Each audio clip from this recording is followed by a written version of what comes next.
Hello students, कैसे हैं आप सब। स्वागत है आपका मेरे YouTube channel NCERT maths class पे। प्रीवियस वीडियो में अपने एनसीईआरटी क्लास 12th मैथ्स में चैप्टर नंबर 6 में एक्सरसाइज 6.1 चालू की थी, ठीक है जी। उसमें क्वेश्चन नंबर 1 से लेके क्वेश्चन नंबर 9 तक अपने क्वेश्चन सारे प्रीवियस वीडियो में कर लिए थे। क्वेश्चन नंबर 10 से आगे फर्दर जितने भी क्वेश्चन हैं आज अपन इस वीडियो में कंप्लीट करेंगे एक्सरसाइज 6.1 के। तो क्वेश्चन नंबर 10 जो क्या है कि एक 5 मीटर लंबी सीढ़ी दीवार के सहारे झुकी है। देखो साथ के साथ डायग्राम बनाओ ना। ये कोई जमीन है और ये उस पर क्या है, कोई दीवार है, ठीक है। दीवार सीधी खड़ी रहती है, ठीक है। और 1.5 मीटर लंबी सीढ़ी है, वो दीवार के सहारे यूं खड़ी है ना। ये कोई सीढ़ी है, मान लीजिए ये मार्कर जो है ये सीढ़ी है, वो दीवार के सहारे यूं खड़ी है, ठीक है। सीढ़ी का नीचे का सिरा जमीन के अनुदिश दीवार से दूर 2 सेमी पर सेकंड की दर से खींचा जाता है। ये सीढ़ी है, यूं खड़ी है दीवार के सहारे, और सीढ़ी का नीचे का सिरा मैं दीवार से दूर खींचूंगा। देखो सीढ़ी का नीचे का सिरा मैं दीवार से दूर खींचूंगा, तो सीढ़ी का नीचे का सिरा दीवार पे खींचूंगा, देखो यूं, तो ऊपरी सिरा क्या आएगा, नीचे आएगा। देखो जैसे जैसे सीढ़ी का नीचे वाला सिरा मैं दीवार से दूर खींच रहा हूं, वैसे वैसे सीढ़ी का ऊपरी सिरा वो क्या आ रहा है, नीचे आ रहा है। देख लो आ रहा है। मान लो पहले सीढ़ी यहाँ थी, है ना, ए बी, ये ए बी सी, ये बी सी सीढ़ी है, ए बी दीवार है, और ये नीचे का सिरा क्या सी है ना। इसको जैसे जैसे दूर खींचूंगा सी सिरे को जमीन पर, वैसे वैसे बी सिरा क्या आएगा, नीचे आएगा, ठीक है। ठीक है, ये बात आप समझ गए मार्कर के थ्रू। दोबारा से देख लो, यूं इसको दूर खींचेंगे तो ये ऊपरी सिरा यूं नीचे आएगा, ठीक है। सीढ़ी के नीचे के सिरे को दीवार के जमीन के अनुदिश दीवार से 2 सेमी पर सेकंड की दर से खींचा जाता है। इसको यूं दूर खींच रहे हैं किस सेकंड से, किस दर से, 2 सेमी पर सेकंड की दर से, ठीक है। दीवार पर इसकी ऊंचाई किस दर से घट रही है, जबकि सीढ़ी के नीचे का सिरा दीवार से 4 सेमी दूर है ना, 4 मीटर दूर है, सॉरी। सीढ़ी के नीचे का सिरा यहाँ से कितनी दूर है, 4 मीटर दूर है। तो पूछ रहे हैं कि सीढ़ी की जो ऊंचाई है वो किस दर से घट रही है, ऊपरी सिरे की जो ऊंचाई है वो क्या कर रही है, किस दर से घट रही है, वो हमें क्या करनी है, ज्ञात करनी है।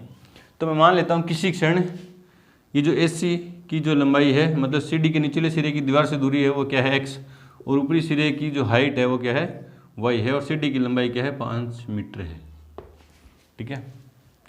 आंसर में माना सीढ़ी के निचले सिरे C की दीवार से दूरी x मीटर है तथा ऊपरी सिरे सीढ़ी का ऊपरी सिरा कौन है, B की दीवार पर ऊंचाई क्या है, y मीटर है, ठीक है। ठीक है, ये तो x और y मान ली। इसलिए समकोण त्रिभुज ABC में पाइथागोरस प्रमेय से पाइथागोरस प्रमेय काम में आएगी। इसमें देखो कैसे आएगी, कर्ण स्क्वायर मतलब x स्क्वायर बराबर आधार स्क्वायर प्लस लंब स्क्वायर, मतलब x square plus y square आधार स्क्वायर प्लस लंब स्क्वायर बराबर क्या होगा, 5 का स्क्वायर। तो x square plus y square equals कितना आ गया, 25। क्वेश्चन नंबर फर्स्ट, ठीक है जी। ये 5 मीटर लंबी सीढ़ी थी, ठीक है। डायग्राम बना के करना ही काम ना। दीवार के सारे झुकी है, सीढ़ी का नीचे का सिरा जमीन के अनुदिश दीवार से दूर 2 सेमी पर सेकंड की दर से खींचा जा रहा है। मतलब rate of change of x है ना, क्योंकि निचले सिरे की दीवार से दूरी क्या है, x है, वो चेंज हो रही है। दूर खींच रहे तो क्या रही है, चेंज हो रही है। किसके रिस्पेक्ट में चेंज हो रही है, टाइम के रिस्पेक्ट में। तो चूंकि dx/dt यह दिया है, dx/dt क्या है, 2 सेमी पर सेकंड। बोले सर प्लस में लें या माइनस में लें, क्योंकि ये जो दूरी है x दूरी है वो क्या हो रही है, बढ़ रही है ना। 2 सेमी ये यहाँ से दीवार से दूरी x क्या हो रही है, बढ़ रही है ना, बढ़ रही है। तो dx/dt क्या होगा, पॉजिटिव होगा ना। चेंज क्या हो रहा है, बढ़ रहा है, तो क्या होगा, पॉजिटिव। ये नंबर सेकंड, ठीक है। और ऊपरी सिरे की मतलब dy/dt है ना, ऊपरी सिरा किस रेट से नीचे आ रहा है वो हमें क्या करना, फाइंड करना है। किसके रिस्पेक्ट में होगा, वो भी t के रिस्पेक्ट में। तो यहाँ से निकालेंगे ना, इसका डिफरेंशिएशन करेंगे तो dx/dt आएगा यहाँ पे, उसमें ये वैल्यू पुट कर देंगे ना। तो differentiation equation first with respect to t क्या हो जाएगा d over d t of x square plus d over d t of y square plus d over d t of 25। तो क्या आएगा 2x dx over d T. ठीक है, मेरे पास dx over d T था, है ना, दिया था उसने, वो कहीं ना कहीं यूज में लेने के लिए इसको मेरे को क्या करना पड़ेगा, x के रिस्पेक्ट में डिफरेंशिएशन करना पड़ेगा, तो ही तो यूज में आएगी ना। इसी तरह 2y dy over d t equals to 0। Constant का डिफरेंशिएशन कितना होता है 0। ये 2 कॉमन लेके उधर गया तो खत्म, है ना। क्या बचा x dx over d t plus y dy over d t equals to 0।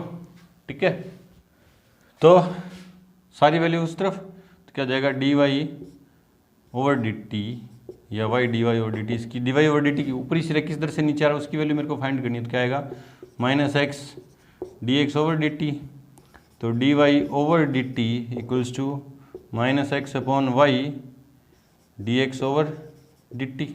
अब यहाँ पे x की वैल्यू तो है मेरे पास कि निचले सिरे की दूरी दीवार से कितनी 4 मीटर है, y का मान नहीं है। y का मान कहाँ से निकालेंगे, इक्वेशन फर्स्ट से, देखो यहाँ से यहीं भी निकाल रहा हूँ ना, क्योंकि x square plus y square equals to 25। x का मान है मेरे पास कितना है 4, पूरा दीवार से दूरी 4 मीटर है ना, तो 4 की square plus y square equals to 25। क्यों, क्योंकि x बराबर है 4, तो वाई स्क्वेयर बराबर 25 माइनस 16 तो 9, तो y बराबर अंडर रूट 16 जो कितनी आएगी प्लस माइनस 3 आएगी, है ना। और प्लस माइनस क्योंकि y जो है दीवार पर ऊंचाई वो नेगेटिव होगी नहीं, तो क्या लेंगे 3 मीटर ना, ये लेंगे। देखते हैं फिर, इसलिए d y over d t when x equals to कितना है 4 इक्वल्स टू माइनस के एक्स का मान कितना 4 बट्टा में 3 और into d x over d t की वैल्यू कितनी है 2। ठीक है, कहाँ से लिखा अपने by first and y equals to कितना है 3, ये अपने दिखा दिया। ठीक है, तो कितना आया d y over d t equals to minus के 8 बट्टा 3 मीटर यानी सेमी पर सेकंड।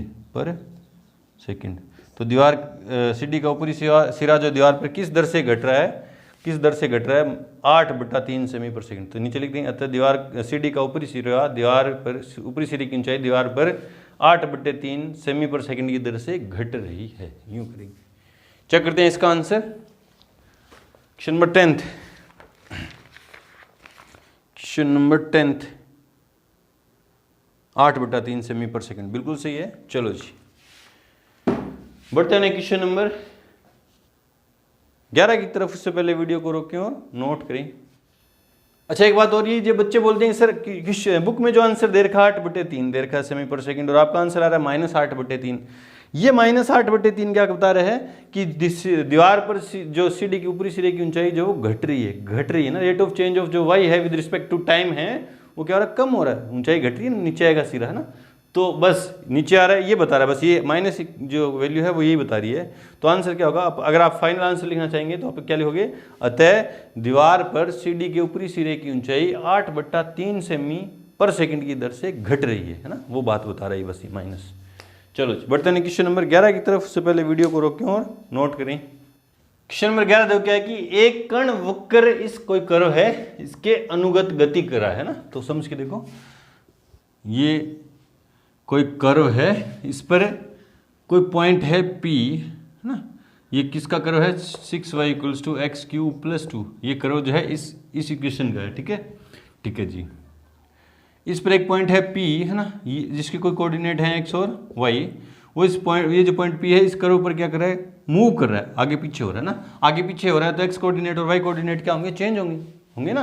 किसके रिस्पेक्ट में चेंज होंगे, टाइम के रिस्पेक्ट में। किसी क्षण यहाँ था पॉइंट, किसी क्षण यहाँ था, किसी क्षण यहाँ था, तो टाइम के रिस्पेक्ट में क्या होंगे, एक्स और वाई कोऑर्डिनेट क्या होंगे, चेंज होंगे। ठीक है, ये बात समझ में आ गई ना कि कोई पॉइंट किसी कर्व पर अगर मूव करेगा तो उसके जो पॉइंट के कोऑर्डिनेट चेंज होंगे, किसके रिस्पेक्ट में चेंज होंगे, टाइम के, क्योंकि किसी टाइम पे पॉइंट यहाँ होगा, किसी टाइम पे आगे, किसी टाइम पे आगे, है ना। तो पॉइंट टाइम के रिस्पेक्ट में चेंज होंगे कोऑर्डिनेट। ठीक है, वक्र पर उन बिंदुओं को ज्ञात कीजिए जबकि x निर्देशांक की तुलना में y निर्देशांक 8 गुना तीव्रता से बदल रहा है। x कोऑर्डिनेट की जो y कोऑर्डिनेट की जो रेट है, चेंज ऑफ रेट है, रेट ऑफ चेंज है, वो x कोऑर्डिनेट की रेट ऑफ चेंज से कितनी है, 8 गुना है, 8 टाइम्स है। ठीक है, तो दिया है आंसर, जो चीज दे रखी है लिखते हैं, क्योंकि 6y इक्वल्स क्या है, एक्स क्यूब प्लस 2 है ना, ये क्वेश्चन नंबर फर्स्ट, क्योंकि इसका डिफरेंशिएशन करना पड़ेगा, क्योंकि अभी आगे पता चला है ना। दिया है dy ओवर dt, उसने बोला है ना, बोला देखो x निर्देशांक की तुलना में y निर्देशांक 8 गुना तीव्रता से बदल रहा है। किस रिस्पेक्ट में बदलेगा, t के रिस्पेक्ट में, 8 इंटू dx ओवर dt। ये क्वेश्चन नंबर 2। कोई दिक्कत है? ये तो कर्व दिया था, और ये उसने एक रिलेशन दिया कि y कोऑर्डिनेट है वो रेट ऑफ चेंज है, x कोऑर्डिनेट की रेट ऑफ चेंज की तुलना में क्या है, 8 टाइम है, 8 गुना है ना। तो differentiation with respect to t, differentiation equation first with respect to t, तो क्या हो जाएगा, 6 पड़ा है, y का क्या हो जाएगा, dy over dt equals to, पहले x क्यूब का किया तो क्या 3x स्क्वेयर है ना, फिर x का किया तो dx ओवर dt, और 2 कांस्टेंट है, उसका डिफरेंशिएशन क्या हो जाएगा 0, तो 6 है ना, ब्रैकेट में क्या लिख दूं, dy ओवर dt की वैल्यू, कहाँ से रख दूंगा, इससे यहाँ से देखो क्या आ जाएगी, into 8 into d x over d t equals to 3x square dx over dt। कहाँ से लिखा अपने, बाय सेकंड में dy ओवर dt की वैल्यू ये तो दे रखी है, dy ओवर dt की जगह वैल्यू पुट कर दी। ठीक है, ये dx ओवर dt इधर मल्टीप्लाई में उधर जाएगा तो डिवाइड में। ठीक है, तो 3x स्क्वेयर इक्वल्स टू कितना आया 48, तो x स्क्वेयर कितना आया, अपॉन में जाएगा तो 16, x कितना आया √16, तो x कितना आया ±4, x का मान +4 भी, x तो कोऑर्डिनेट है, x कोऑर्डिनेट है, प्लस भी हो सकता है और माइनस भी हो सकता है। तो जब x बराबर हो 4 तो y कोऑर्डिनेट क्या होगा, देखो x बराबर 4 हो तो देखो 6y प्लस इक्वल्स टू 4 की क्यूब प्लस 2, तो 6y इक्वल्स 4 की क्यूब 64 और 2 68, 66, 4 चौके 16 चौके 64 2 66, तो y इक्वल्स टू 66/6, तो y इक्वल्स टू क्या आ गया 11। इसलिए p के जो कोऑर्डिनेट हैं वो क्या हैं 4,11। जब x बराबर हो -4 तो 6y इक्वल्स टू, ये इक्वेशन फर्स्ट से ना, -4 की क्यूब प्लस 2, कहाँ से लिख रहे हैं अपन, बाय फर्स्ट, तो 6y इक्वल्स टू माइनस के 64 प्लस के 2, तो 6y इक्वल्स टू माइनस के 62, तो y इक्वल्स टू माइनस के 62/6, तो y इक्वल्स टू माइनस के 37/3, इसलिए p क्या हो गया -4, -37/3। ये कोऑर्डिनेट है, p के कोऑर्डिनेट है ना, जो पॉइंट मूव कर रहा है उसके कोऑर्डिनेट ये हैं। चेक करते हैं इसका आंसर। क्वेश्चन नंबर 11th 4,11 और -4, -31, हाँ 62 में 2 से डिवाइड करेंगे तो -31 आएंगे, -31। चलो जी, बढ़ते हैं क्वेश्चन नंबर 12 की तरफ। से पहले वीडियो को रोकें और नोट करें। क्वेश्चन नंबर 12 देखो क्या है कि हवा के बुलबुले की त्रिज्या ½ सेमी पर सेकंड की दर से बढ़ रही है। कोई हवा का बुलबुला है, ठीक है, बुलबुला मतलब एक गोला होगा, है ना, यहाँ डायग्राम बना नहीं सकता क्योंकि बुलबुला 3D का डायग्राम है, गोला होगा, और यहाँ बनाऊंगा तो वो वर्त बनेगा 2D का। तो हवा के बुलबुले की त्रिज्या ½ सेमी पर सेकंड की दर से बढ़ रही है। कोई बना ही देता हूँ, चलो देखिए, ये कोई स्फेयर है, गोला है, इसकी जो त्रिज्या है वो बढ़ रही है। किस रेट से बढ़ रही है, dr/dt किस रेट से बढ़ रही है, ½ सेमी पर सेकंड। ठीक है, बुलबुले का आयतन किस दर से बढ़ रहा है जब त्रिज्या 1 सेमी है, dv/dt मेरे को फाइंड करना है ना। आंसर में माना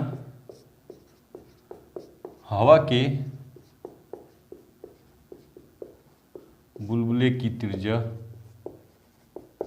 r है, इसलिए आयतन v बराबर 4/3 पाई r³ दिया है।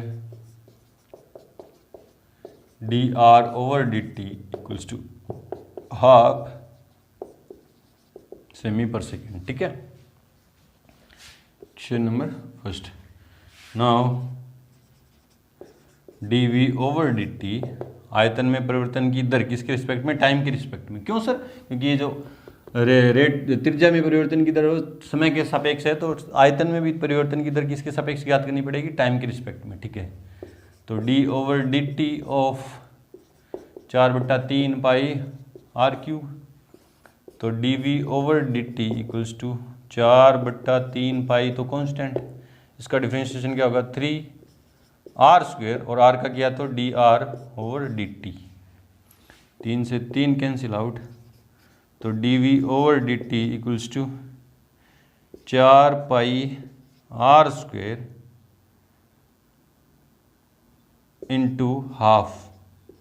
कहाँ से लिखा? बाय फर्स्ट, dr/dt की वैल्यू हाफ रख दी। ठीक है, ये काट दिया तो dv/dt when r equals to 1, त्रिज्या उसने बोली है, जब त्रिज्या 1 सेमी है ना, तो देखो क्या आ जाएगा, 2 पाई 1 की स्क्वायर, तो क्या आया 2 पाई 1 की स्क्वायर 1, चाहे लिखो चाहे मत लिखो, मल्टीप्लाई में है ना, और ये क्या आयतन, तो सेमी क्यूब पर सेकेंड, तो dv/dt when r equals to 1 जा गया 2 पाई सेमी क्यूब पर सेकेंड है ना।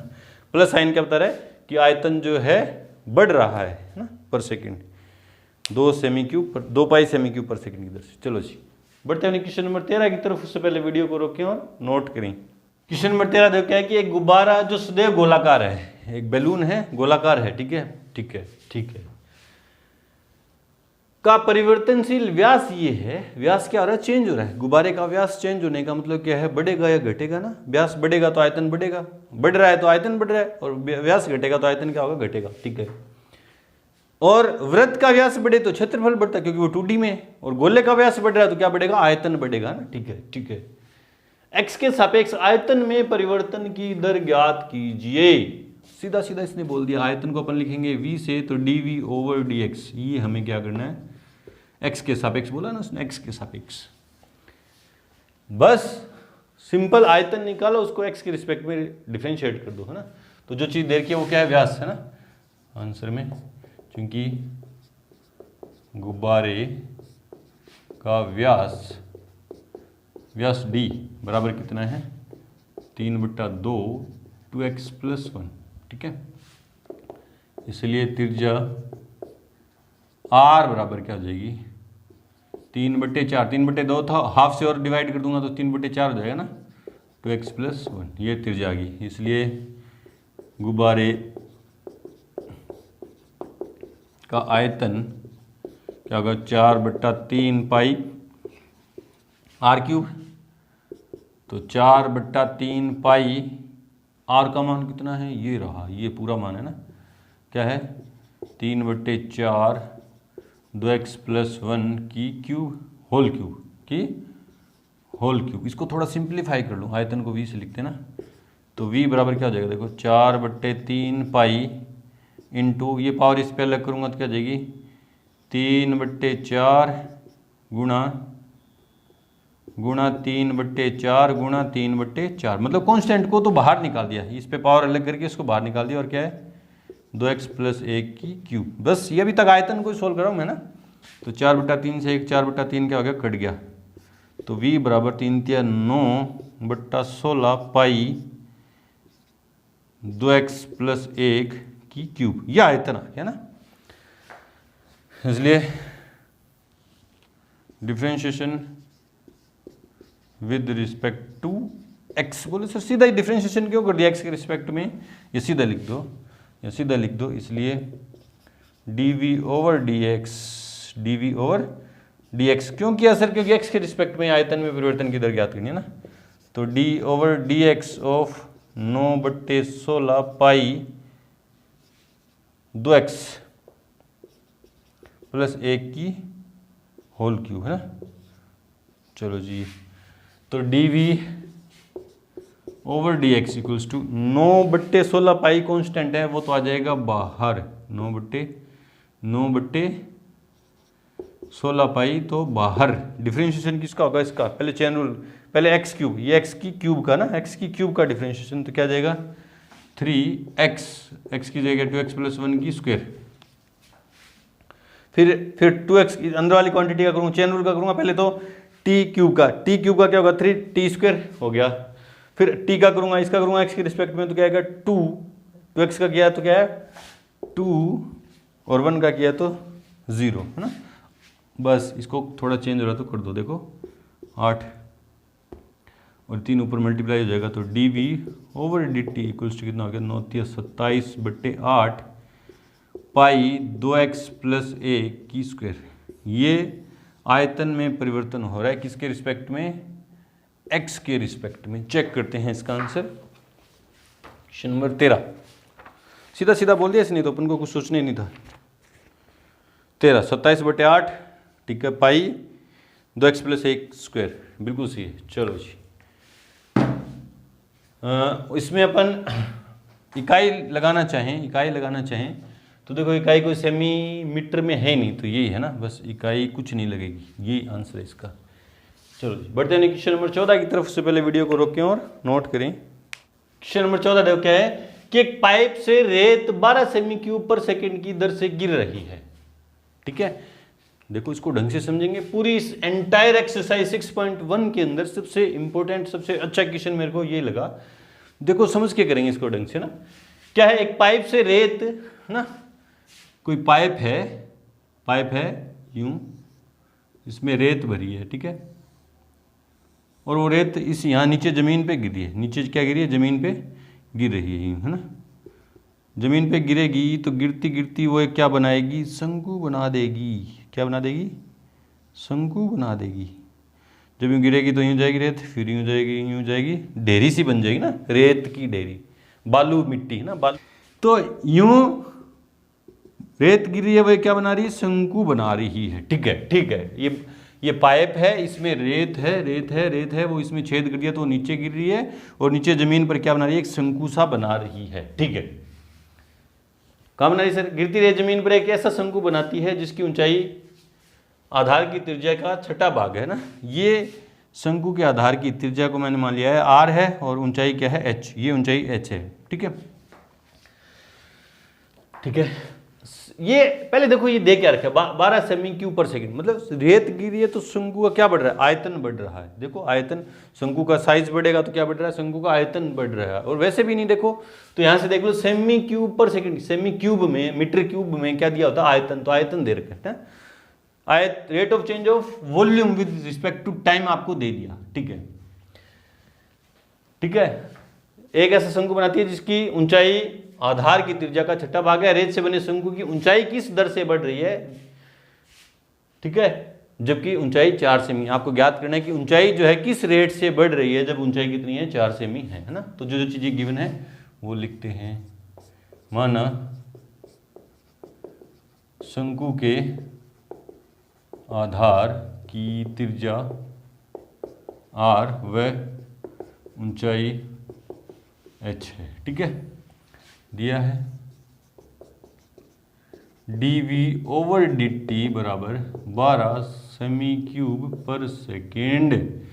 बोले सर कहाँ दिया है कि आयतन में परिवर्तन की दर? रेत गिर रही है तो शंकु बन रहा है। जैसे जैसे रेत गिरेगी शंकु का साइज बढ़ रहा है। शंकु का साइज बढ़ रहा है मतलब शंकु का क्या बढ़ रहा है? आयतन बढ़ रहा है ना। आयतन बढ़ रहा है। वैसे भी देखो तो ये आयतन ही दे रखा है। बोले सर बेलन का आयतन दे रखा है, शंकु का आयतन दे रखा है, इससे तो अपन कंफ्यूज हो रहे हैं ना। तो आप देखो शंकु बात किसकी हो रही है? इसमें क्वेश्चन में शंकु की हो रही है, तो शंकु का आयतन ही है ना। क्योंकि इस पाइप की, तो ये पाइप बेलनाकार दिख रहा है आपको ना, इस पाइप की ना तो एच की कोई बात हो रही, ना आर की कोई बात हो रही, पाइप की बात नहीं हो रही, शंकु की बात हो रही है। तो किसका आयतन दे रखा है? ये शंकु का आयतन, ठीक है। क्योंकि शंकु का आयतन V बराबर क्या हो गया? 1/3 पाई r स्क्वायर h। ये तो आपको फॉर्मूला पता है। अब इसमें देखो इस शंकु में ये आर भी वेरिएबल है, बढ़ रहा है धीरे धीरे, और एच भी क्या है, बढ़ रहा है, दोनों वेरिएबल है अभी तक, है ना, आर भी वेरिएबल, एच भी वेरिएबल। ठीक है, उसने एक और रिलेशन दिया जिसकी ऊंचाई आधार की त्रिज्या का छठा भाग है, दिया है। और क्या दिया, h बराबर 1/6 r दिया है उसने। ये क्वेश्चन नंबर फर्स्ट होगी और ये क्वेश्चन नंबर क्या होगी, सेकंड।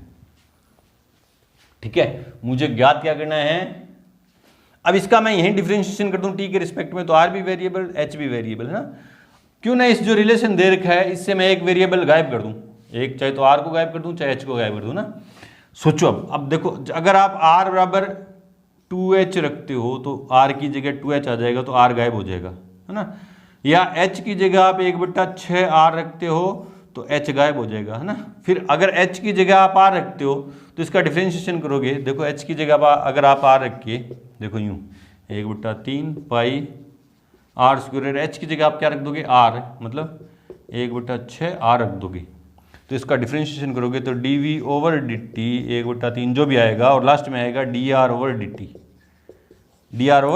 है ना। मतलब आपकी जो change of rate of change आएगा वो रेडियस में आएगा, टाइम की रिस्पेक्ट में। और अगर आप r की जगह h रखते हो, मतलब r की जगह h यहीं रख देते हैं ना, v बराबर 1/3 पाई r स्क्वायर, और r स्क्वायर की जगह ये क्या इम्प्लाई कर रहा है, r बराबर क्या है 6h, r की जगह आप क्या रख देते हो 6h की स्क्वायर इंटू h। तो देखो अब अगर आप dv/dt निकालते हो तो dh/dt निकलेगा, मतलब ऊंचाई में परिवर्तन की दर निकलेगी। वापिस से समझो भी, ये एक रिलेशन था h और r में, इससे h भी अपन गायब कर सकते हैं, h की जगह वैल्यू पुट करके, और r की जगह वैल्यू पुट करके r भी गायब कर सकते हैं। तो सर करें कौन सा, h गायब करें या r गायब करें, वो क्वेश्चन से देखो हमें ज्ञात क्या करना है कि ऊंचाई किस दर से बढ़ रही है, मतलब dh/dt, तो मेरे को क्या करना है, फाइंड करना है। dr/dt न तो दे रखा न फाइंड करना, तो ये कोई काम का ही नहीं है, dr/dt की चर्चा ही नहीं होगी, है ना। ऊंचाई किस दर से बढ़ रही है, मतलब dh/dt मेरे को फाइंड करना है, मतलब h मेरे को चाहिए क्वेश्चन के अंदर, h मेरे को क्या चाहिए, क्वेश्चन के अंदर चाहिए, तो r गायब करेंगे, है ना, h गायब नहीं करेंगे। आई होप कि आपको समझ में आ गया होगा। ठीक है, हटा रहा हूं इसको। तो आपने क्या किया, इक्वेशन नंबर सेकंड से r को गायब कर दिया, देखो यहाँ इसके आगे लगा दो इक्वेशन नंबर सेकंड, और यहाँ लिख दो बाई सेकंड। बोले सर ये कहाँ से है, ये इसने दिया है कि शंकु जिसकी ऊंचाई आधार की त्रिज्या का छठा भाग है, h जो है r का क्या है, छठा भाग, इससे r बराबर क्या आ गया 6h, और ये मैंने यहाँ रख दिया। तो v बराबर क्या है 1/3 पाई डॉट 36, 6 की स्क्वायर 36, h स्क्वायर, और h कितना हो गया, h की क्यूब, और ये काटा तो 12, तो v बराबर 12 पाई h क्यूब, शंकु का आयतन ये हो गया। ठीक है, इसलिए dv/dt equals to d/dt of 12 pi h की क्यूब। तो dv/dt equals to 12 pi constant, 12 pi constant dot 3h की क्यूब का किया तो क्या है 3h स्क्वायर, और h का किया तो dh/dt। इसकी जगह वैल्यू dv/dt की वैल्यू कितनी है 12 equals to 12 pi 3h square dh/dt। यहाँ से dh, ये 12 से 12 कट गया, dh/dt। ये सारी चीज़ें इधर मल्टीप्लाई में इधर जाएंगी तो डिवाइड में, किसके डिवाइड में, 1 के, 1/3 पाई h स्क्वायर, बी इधर मल्टीप्लाई में था, इधर आया तो डिवाइड में। ठीक है, और dh/dt व्हेन h दिया ऊंचाई कितनी है, जब ऊंचाई 4 सेमी है, h बराबर कितनी है 4, तो क्या हो जाएगा 1/3 पाई 4 की स्क्वायर, तो क्या आ जाएगा 1/4 की स्क्वायर, 16 तिया 48, 1/48 पाई सेमी पर सेकंड, क्योंकि ऊंचाई की जो इकाई है वो क्या होगी सेमी, और टाइम की क्या होगी पर सेकंड, और प्लस में आ रहा है तो मतलब ऊंचाई क्या हो रही है, बढ़ रही है। तो आप लिख दोगे अतः शंकु की ऊंचाई 1/48 पाई सेमी पर सेकंड की दर से बढ़ रही है। चेक करते हैं इसका आंसर। क्वेश्चन नंबर 14, 1/48 पाई सेमी पर सेकेंड, बिल्कुल सही है। अच्छा क्वेश्चन था ये, एक बार और वीडियो को रिवाइज करके आप देखना अच्छे से। चलो जी बढ़ते हैं क्वेश्चन नंबर 15 की तरफ। उससे पहले वीडियो को रोकें और नोट करें। क्वेश्चन नंबर 15 देखो क्या है कि एक वस्तु की x इकाइयों के उत्पादन से संबंध कुल लागत इतनी है। ये जो दे रखी है Cx, कुल लागत किससे दे रखी है? Cx से, और वो ये फंक्शन दे रखा है, ठीक है। मतलब कोई फैक्ट्री है, वापिस बता रहा हूँ, है ना।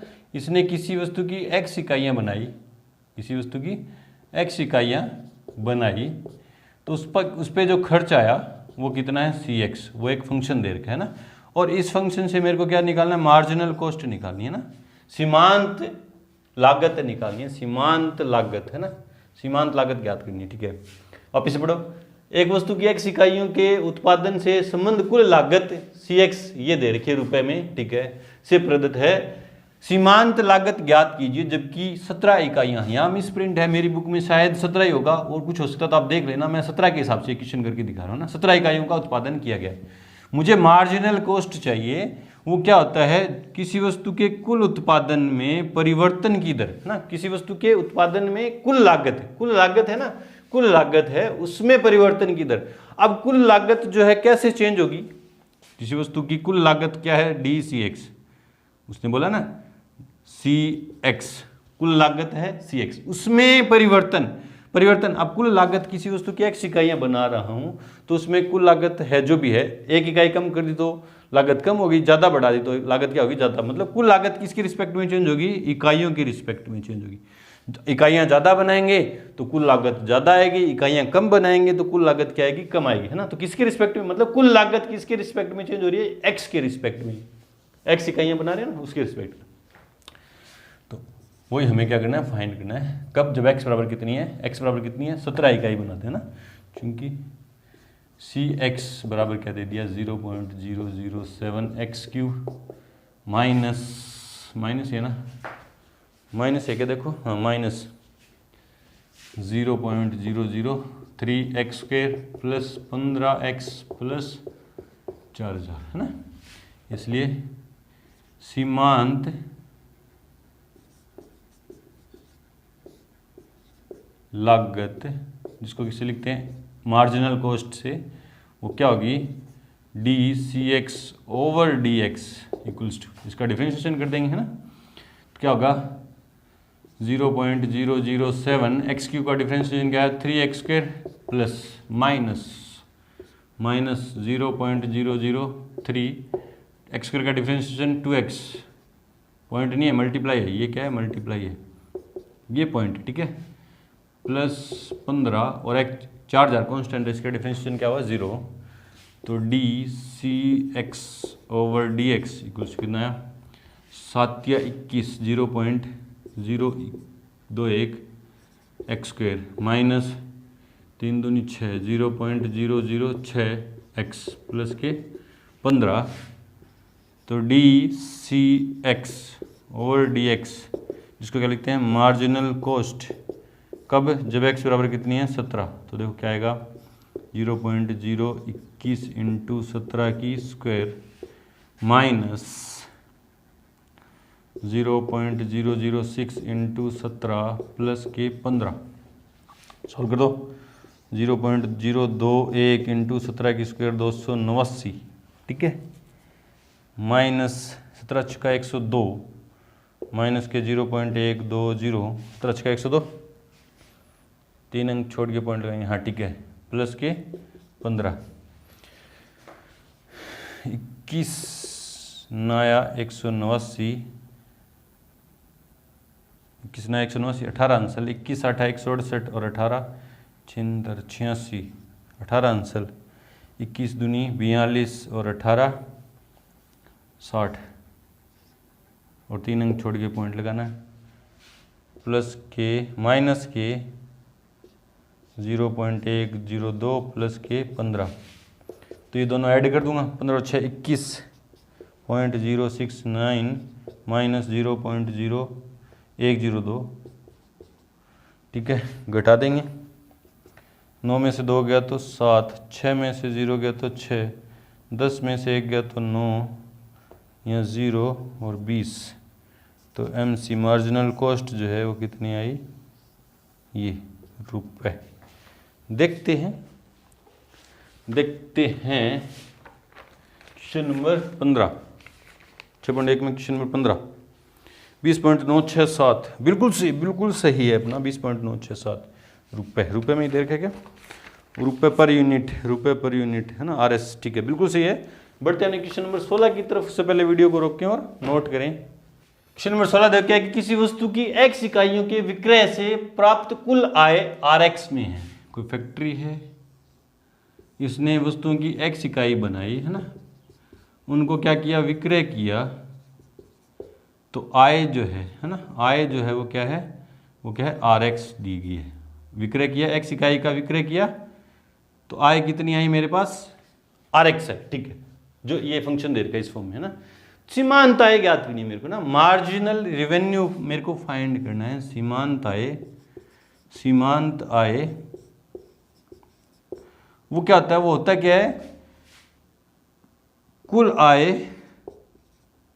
आय में परिवर्तन की दर।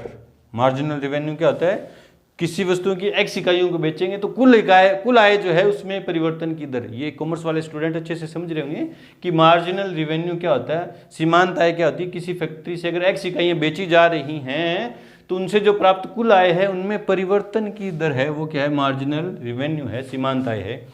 और ये सीमांत आय जो कुल आय जो है किसके रिस्पेक्ट में चेंज होगी, क्योंकि जितनी इकाइयां बेचेंगे, ज़्यादा बेचेंगे तो ज़्यादा बढ़ेगा ये, कुल आय ज़्यादा होगी, इकाइयां कम बेचेंगे तो आय क्या होगी, कम होगी। तो किसके रिस्पेक्ट में चेंज होगी, ये x के रिस्पेक्ट में ना। मार्जिनल जो कॉस्ट है, मार्जिनल रेवेन्यू है, वो जितनी इकाइयां बेचेंगे उसके रिस्पेक्ट में चेंज होगी ना। चलो जी आंसर में, क्योंकि RX equals to 13 x² plus 26x plus 15 है ना, इसलिए मार्जिनल रेवेन्यू या सीमांत आय, पूरा लिखो सीमांत आय, जिसको किसे लिखते हैं, MR से, वो क्या होगा, D ऑफ RX, किसके रिस्पेक्ट में, x के रिस्पेक्ट में, क्योंकि जितनी ज़्यादा इकाइयाँ बेचेंगे उतनी आय ज़्यादा होगी है ना, और जितनी कम बेचेंगे उतनी कम होगी। तो ये है सीमांत आय। वो क्या होगा, इसका डिफरेंशिएशन कर दूंगा किसका, D/dx ऑफ 13x² प्लस के 26x प्लस के 15। तो dRx/dx इक्वल्स टू 13 दूनी 26x प्लस 26 का किया तो 26 कांस्टेंट है, x का किया तो 1 और 15 का किया तो 0। इसका 13 पड़ा था, x² का किया तो 2x, तो 13 दूनी 26 हो गया ना। तो dRx/dx कब, जब x बराबर कितनी है, कितनी इकाइयाँ बेच रहे हैं अपन, 7, तो 26 × 7 प्लस 26 है ना। तो इसको अपन यूँ भी लिख सकते हैं, 26 × 7 प्लस 1 मतलब 26 × 8। ये तो गणना है, आप गुणा करके 26 जोड़ दो, या मैंने थोड़ा सिंप्लीफाई कर लिया, 26 कॉमन ले लिया, 7 और 1 बच गया, 26 को 8 से गुणा कर दूँ, 8 × 6 = 48, 4 16 4 20 रुपये। तो MR जो है सीमांत आय है, मार्जिनल रेवेन्यू जो है वो कितना आया, 208 रुपये पर यूनिट। अपन में यूनिट है ना, तो पर यूनिट मतलब कितनी इकाइयाँ बेच रहे हैं वही। चलो चेक करते हैं इसका आंसर। क्वेश्चन नंबर 16, 6.1 में क्वेश्चन नंबर 16, 208 रुपये, बिल्कुल सही है। बढ़ते हैं क्वेश्चन नंबर 17 और 18 की तरफ। उससे पहले वीडियो को रोकें और नोट करें। क्वेश्चन नंबर 17 और 18 दोनों क्या है, ऑप्शनल है, आपको ऑप्शन चूज करने है ना। क्या है, 17 और 18 पे सही उत्तर का चयन कीजिए। क्वेश्चन नंबर 17 देखो क्या है, आंसर देखते हैं। पहले क्वेश्चन देखो क्या है कि एक वृत्त की त्रिज्या 6 सेमी पर r के सापेक्ष क्षेत्रफल में परिवर्तन की दर है। तो चूंकि r बराबर कितना है, 6 सेमी, इसलिए चूंकि area of circle A equals क्या होगा, पाई r स्क्वायर। वर्त का क्षेत्रफल क्या होगा, पाई r स्क्वायर। उसमें r के सापेक्ष परिवर्तन की दर चाहिए ना, इसलिए dA/dr, dr है ना, r के सापेक्ष परिवर्तन चाहिए। तो d/dr of pi r square, तो कितना आया, पाई कांस्टेंट है, आर स्क्वायर कितना है 2r, और आर का D R over D R कितना आया 1, तो D A over D R ये है, तो D A over D R equals जब कब, जब आर बराबर कितना है, आर बराबर कितना है 6, तो कितना हो जाएगा पाई इंटू 2 इंटू 6, आर की जगह 6 रख दिया, तो 6 दूनी 12 पाई सेमी स्क्वायर पर सेमी क्यों है सर, क्योंकि आर के रिस्पेक्ट में अपन चेंज निकाल रहे हैं, किसका, एरिया का, एरिया की यूनिट क्या होती है सेमी स्क्वायर, और आर की क्या है सेमी, क्यों सर, क्योंकि सेमी देर की गिवन है ना, ये आंसर है 12 पाई आएगा आंसर। तो कौन सा ऑप्शन सही है, बी ऑप्शन सही है 12 पाई। ठीक है जी, क्वेश्चन नंबर 18 देखो, एक वस्तु की x इकाइयों के विक्रय से कुल आय रुपए में ये दे दी, टोटल जो आय है इनकम है वो क्या है, ये है आंसर में, क्योंकि आर एक्स इक्वल्स टू क्या है 3x square plus 36x plus 5। ठीक है, जब x बराबर 15 है तो सीमांत आय ज्ञात करो। मार्जिनल रेवेन्यू अपन को फाइंड करना है, अपन को क्या फाइंड करना है, सीमांत आय। अभी जस्ट क्वेश्चन नंबर 16 किया था, वो क्या होता है मार्जिनल रेवेन्यू, वो क्या होता है कुल आय में परिवर्तन की दर। कुल आय में परिवर्तन की दर क्या होगी, जितनी इकाइयां ज्यादा बनाएंगे कुल आय ज्यादा होगी, कम बनाएंगे कुल आय कम होगी ना। तो कुल आय किस पे डिपेंड करी है, x इकाइयों पे, है ना। तो उसी के रिस्पेक्ट में क्या होगी, चेंज होगी कुल आय, है ना। कुल आय किसके रिस्पेक्ट में चेंज होगी, जितनी यूनिट अपन बना रहे हैं, ज्यादा बनाएंगे तो ज्यादा आय होगी, कम बनाएंगे तो कम आय होगी। मतलब किसके रिस्पेक्ट में, x के रिस्पेक्ट में। x कौन है, जितनी इकाइयां अपन बना रहे हैं ना। वही क्या होता है कुल आय में परिवर्तन की जो दर है वही क्या है, मार्जिनल रेवेन्यू, सीमांत आय है। ठीक है, वो क्या हो जाएगा d over D x of किसका किसका rx का, और rx क्या है ये रहा 3x square plus 36x plus 5, है ना। तो d of rx with respect to x क्या आ जाएगा 6x, इसका डिफरेंशिएशन करूंगा तो 6x प्लस के 36 और कांस्टेंट का 0, तो d of rx with respect to dx कब, जब x बराबर कितना है 15, तो 6 इंटू एक्स की जगह 15 प्लस के 36, तो 15 छक्का 90 प्लस के 36, तो मार्जिनल रेवेन्यू मतलब सीमांत आय वो क्या है D R x over D x कब, जब एक्स बराबर 15 है, वो कितनी आई 126 रुपये। तो कौन सा ऑप्शन सही है 126, डी ऑप्शन सही है, डी क्या है 126, ये बिल्कुल सही है। इसमें कौन सा था 12 पाई, बी ऑप्शन बिल्कुल सही था। चलो जी, तो यहाँ पे आके हमारी एक्सरसाइज 6.1 कंप्लीट हुई। मिलते हैं अपनी एक्सरसाइज 6.2 के इंट्रो के साथ, तब तक के लिए गुड लक, थैंक यू।